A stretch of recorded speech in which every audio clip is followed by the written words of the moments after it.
Bienvenue dans la Mage Disney, on est le 1er octobre 2020, sommaire. Halloween a débuté à Disneyland Paris. Hong Kong Disneyland a enfin réouvert ses portes, pour la deuxième fois. Nous parlerons bien évidemment du futur spectacle nocturne d'Hong Kong Disneyland. Bien entendu, nous parlerons aussi de la grosse nouveauté de Tokyo Disneyland. Nous parlerons évidemment du grand retour du spectacle nocturne In It's a Dream. Et pour finir cette édition, nous parlerons de l'actualité cinéma Disney.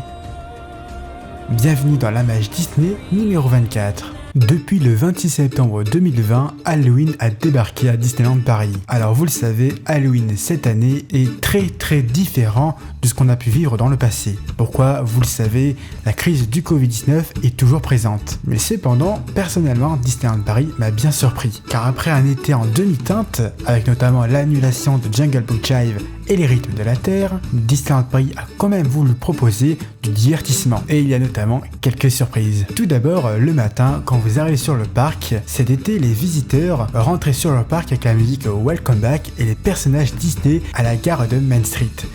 C'est toujours le cas, sauf que là évidemment pour une atmosphère style Halloween, Disney vous propose une musique Halloween, mais en plus de cela, vous pouvez voir les personnages Disney Mickey et Minnie en version Halloween. Après l'accueil avec Mickey et Minnie sur la gare de Main Street, vous allez pouvoir retrouver vos personnages Disney version Halloween sur Town Square. Vous allez pouvoir notamment retrouver Donald et Daisy en mode fermier en plein centre de Town Square. Devant la porte de la parade, vous allez pouvoir retrouver Goofy's. Et puis à côté de Emporium, vous allez pouvoir retrouver Max en costume d'Halloween. Tout comme l'année dernière, vous allez pouvoir retrouver Stitch à côté de Casey Corner. Vous le savez aussi, ce qui a fait aussi la force de Disneyland Paris cet été, c'est les rencontres personnages et les selfie spots. Tout d'abord, vous pourrez retrouver Mickey et ses amis à Meet Mickey Mouse dans une atmosphère d'Halloween. Personnellement, j'aime beaucoup le décor. Vous allez pouvoir notamment retrouver Daisy, Donald, Pluto, Dingo, Tic et Tac. Bien entendu aussi, ce qui a fait la force de la réouverture de Disneyland Paris, c'est les Magic Shots. Toujours devant le château, vous avez toujours la possibilité d'avoir des Magic Shots très fun. Alors cet été, vous avez notamment la fée clochette. Cette fois-ci, c'est remplacé par un Magic Shot où vous pouvez avoir une citrouille entre les mains ou encore un chaudron. L'année dernière, il y avait un spectacle qui était proposé au théâtre du château. Are You Brave Enough? Cette année, Disneyland Paris vous propose d'assister à un petit extrait du spectacle de l'année dernière. Bien évidemment, vous le savez, Disneyland Paris ne pouvait pas proposer un spectacle qui dure 15-20 minutes. Alors personnellement, je trouve cette petite animation très réussite. Mais la surprise de cette année, c'est évidemment le retour de la cavalcade d'Halloween. Alors évidemment, elle n'est pas présentée comme les années précédentes. Tout au long de la journée, vous allez pouvoir retrouver un char après un char, bien entendu avec la musique Vive la vie. Bien évidemment, que ce soit le spectacle d'Ursula Are You Brave Enough, enfin l'extrait de ce spectacle, ou pour la parade, il n'y a pas d'horaire pour éviter évidemment les rassemblements. Mais évidemment, une autre surprise est aussi de taille, car vous allez pouvoir retrouver à Fantasyland Maléfique. Et puis bien évidemment, vous allez pouvoir retrouver tous les décors d'Halloween qu'on connaît déjà, que ce soit les fantômes sur Main Street, les guirlandes d'Halloween, les citrouilles sur Central Plaza et bien d'autres encore. Cependant, à partir du 1er octobre 2020, c'est-à-dire à partir d'aujourd'hui, vous allez pouvoir aussi retrouver les vilains au parc Walt Disney Studios, où vous allez tout simplement pouvoir vous prendre en selfie avec eux au Studio Theater, précédemment utilisé pour les selfie spots avec les personnages Marvel. D'ailleurs, les Instagears, on peut avoir un aperçu, et franchement, personnellement, je trouve que c'est très stylé. Si vous êtes déjà allé à Disney durant la période d'Halloween, n'hésitez pas à me dire ce que vous en pensez en commentaire. Nouveauté majeure à Disneyland Paris. Vous le savez, depuis la réouverture de Disneyland Paris le 15 juillet dernier, les files Fastpass sont fermées. C'est pour cela que Disneyland Paris a développé une nouvelle fonctionnalité qui s'intitule Stand-by Pass. Pour pouvoir avoir accès à cette fonctionnalité, il faudra tout d'abord télécharger l'application officielle de Disneyland Paris, évidemment disponible sur iOS et le Play Store. L'application Disneyland Paris vous géolocalisera et une fois que vous serez sur les parcs, cette fonctionnalité s'affichera. Alors vous allez me dire, mais à quoi consiste-t-elle? Vous le savez, certaines attractions sont hyper demandées, à tel point qu'avec la distanciation sociale, certaines files d'attente vont même en dehors des attractions, ce qui est forcément problématique. Pour éviter cela, Disneyland Paris a mis en place du coup ce système. Et ce système se rapproche étroitement au système Fastpass. C'est-à-dire qu'une fois que vous aurez accès à cette fonctionnalité, vous pourrez choisir du coup l'attraction et vous pourrez choisir un créneau horaire et puis bien entendu, il faudra se présenter à l'attraction à l'heure indiquée sur l'application. L'application vous enverra un QR code qu'il faudra présenter au cast member devant l'attraction. Il faut savoir que ce système existe déjà depuis la réouverture de Shanghai Disney Resort. Alors cette fonctionnalité sera pas disponible sur toutes les attractions, mais sur certaines. Tout d'abord, à partir du 6 octobre, elle sera uniquement disponible pour Crush Coaster. Puis ensuite, elle sera mise en place de manière progressive à d'autres attractions comme Dumbo, Peter Pan, Big Thunder Mountain, Hyperspace Mountain, Autopia, Tower of Terror ou Ratatouille. Personnellement, je pense que ce système va être très utile. Et heureusement qu'ils n'ont pas fait ce système via la Liberty, parce qu'on connaît tous la Liberty, c'est pas ouf. Là, il s'agit d'une fonctionnalité de Disneyland Paris, alors forcément, j'y crois. Alors vous, qu'en pensez-vous? N'hésitez pas à réagir en commentaire. Le 9 septembre dernier, la Molly Brown a malheureusement pris feu en fin de matinée. En effet, il s'agirait d'un tableau électrique de la génératrice du Molly Brown qui aurait pris feu. Il faut savoir que le feu a été éteint par le Fire Rescue de Disneyland Paris. Heureusement, cela n'a pas été trop grave, il n'y a eu aucun blessé et d'ailleurs l'attraction a pu réouvrir il y a quelques jours. Cependant, il faut savoir que c'est la deuxième fois que la Molly Brown a pris feu. En effet, en 2005, le bateau avait déjà pris feu et cette fois-ci, le feu était beaucoup plus important. Au printemps dernier, Disneyland Paris aurait dû inaugurer le nouveau spectacle Disney Junior Dream Factory. Malheureusement, le projet a pris du retard et pour éviter d'avoir tout problème avec le Covid, Disneyland Paris a décidé de repousser l'ouverture. Mais il y a quelques jours, on a pu avoir tout simplement des photos de l'intérieur de la salle et cela promet franchement du lourd. Pour le moment, il faut savoir qu'on n'a aucune date d'ouverture, mais on peut forcément espérer une ouverture pour 2021. Depuis quelques jours, Tokyo Disneyland relance certains spectacles. Du 15 septembre jusqu'au 30 septembre, c'était le grand retour de la parade de Minnie qui était présente lors de la saison Minnie au début d'année Very Mini Remix. Le soir, vous pouviez retrouver Disney Light the Night, ce qui est donc une excellente nouvelle pour Tokyo Disney Resort.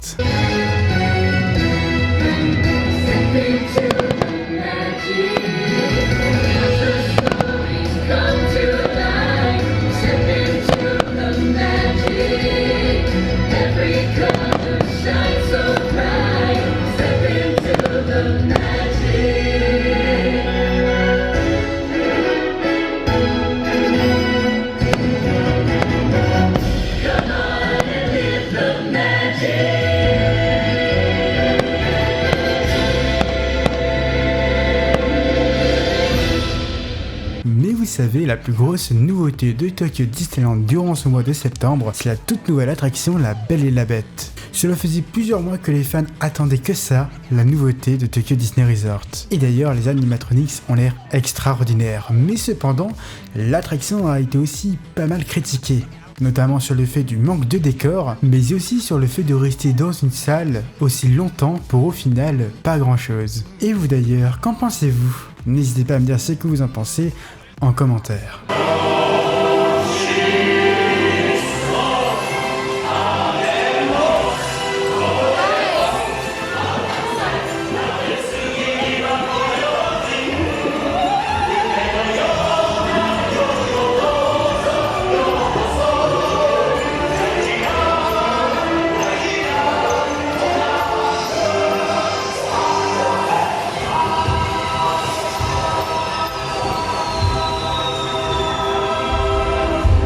Vous le savez, en juin dernier, Hong Kong Disneyland a réouvert ses portes. Malheureusement, 3 semaines après, le resort a dû refermer les portes à cause du Covid-19. Cependant, depuis le 25 septembre dernier, Hong Kong Disneyland a pu une nouvelle fois réouvrir. Et d'ailleurs, lors de cette réouverture, nous avons pu voir tout simplement le nouveau château de Hong Kong Disneyland.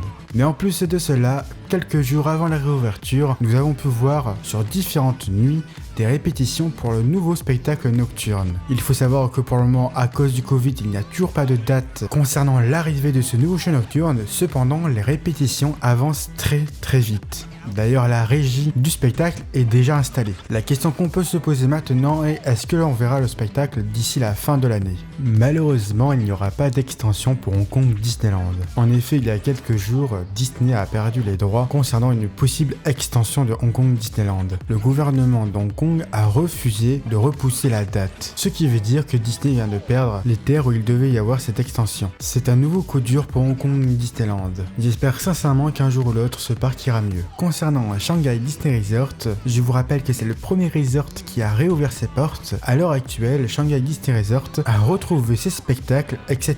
On va dire que c'est le seul parc qui est revenu à la normale. Bien entendu, évidemment, tout en respectant les règles sanitaires. D'ailleurs, Shanghai Disney Resort a pu retrouver il y a quelques temps son spectacle nocturne In It the Dream.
Mauvaise nouvelle pour les cast members aux États-Unis. En effet, il y a quelques jours, Josh D'Amaro, président de Disney Parks and Resorts, a annoncé le licenciement de 28 000 cast members. C'est clairement un coup dur pour Disney.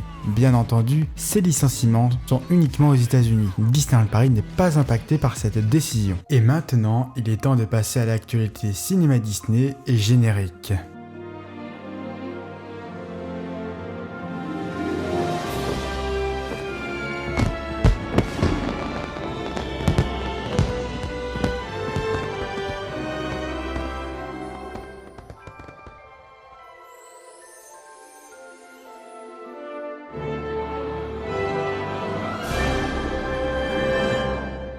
Comme vous le savez, tous les 2 ans, c'est la D23. Alors pour ceux qui ne savent pas ce que c'est que la D23 Expo, il s'agit tout simplement d'une convention organisée par Disney pour présenter ses nouveautés au sein de Disney Parks and Resorts. Malheureusement, la prochaine convention aurait dû être en 2021, mais vous le savez, en raison de la pandémie actuelle, la D23 Expo a été repoussée d'1 an et elle aura donc lieu du 9 au 11 septembre 2022. Si vous avez vu Toy Story 4, vous avez forcément vu le personnage du Kaboom. Et bien malheureusement, Disney est en train de se faire attaquer en justice à cause de ce personnage. En effet, les traits de ce personnage de Toy Story 4 ressembleraient trop à un réel personnage qui se nomme Evel Knievel, où les droits appartiennent à KNK Promotion, qui détient donc les droits. Et donc cette boîte qui attaque Disney pour avoir copié tout simplement le personnage pour Duke Kaboom. À voir ce qui va se passer dans les prochains mois. Vous le savez, le film Black Widow aurait dû sortir au printemps 2020. Malheureusement, vous le savez encore une fois, avec la crise de coronavirus, forcément, le film a été repoussé à l'automne 2020. Malheureusement, le film est une nouvelle fois repoussé au printemps 2021. Il devrait donc sortir le 7 mai 2021. Vous le savez, le nouveau Pixar nommé Soul aurait dû sortir cet été dans les cinémas. Malheureusement, encore une fois, le film a été repoussé au mois de novembre. Mais rassurez-vous, le film ne sera pas encore repoussé, car il garde bien sa date de sortie qui est prévue pour fin novembre 2020. Personnellement, j'ai hâte d'aller le voir. Comme vous le savez, le premier Avatar est sorti il y a maintenant plus de 10 ans. Et cela fait des années qu'on entend parler d'un Avatar 2 et Avatar 3. La bonne nouvelle, il semblerait que le tournage des films soit bientôt terminé. Pour rappel, Avatar 2 doit sortir en décembre 2022 au cinéma. Vous le savez malheureusement, mais l'acteur Chadwick Boseman qui a joué dans le Marvel Black Panther est décédé le 28 août 2020 à Los Angeles à cause d'un cancer. Cela est forcément très triste. Tous les fans Marvel sont tristes d'apprendre cette nouvelle, surtout qu'il y avait de plus en plus de nouvelles pour la suite d'un Black Panther 2. Malheureusement pour le moment il n'y a pas d'infos sur la suite de Black Panther, mais il semblerait que Disney souhaite faire un hommage. D'ailleurs un documentaire est sorti sur Disney+. Vous le savez, en 2019, Disney avait sorti son live action Le Roi Lion, d'ailleurs qui a été numéro 1 en France. Disney serait en train de bosser pour faire un deuxième live action sur Le Roi Lion. Alors j'ai vu pas mal d'avis négatifs sur les réseaux sociaux, cependant je vois quand même un petit peu de positif, dans le sens qu'il s'agirait d'une histoire totalement originale. Personnellement, j'attends de voir ce que ça va donner et hâte d'en savoir plus. Et voilà, c'est déjà la fin de la Mage Disney numéro 24. J'espère que cette édition vous aura plu. N'hésite pas à mettre un gros pouce bleu, un commentaire et à t'abonner si ce n'est pas déjà fait. En tout cas, nous on se retrouve très vite pour une prochaine vidéo. À bientôt. Bye.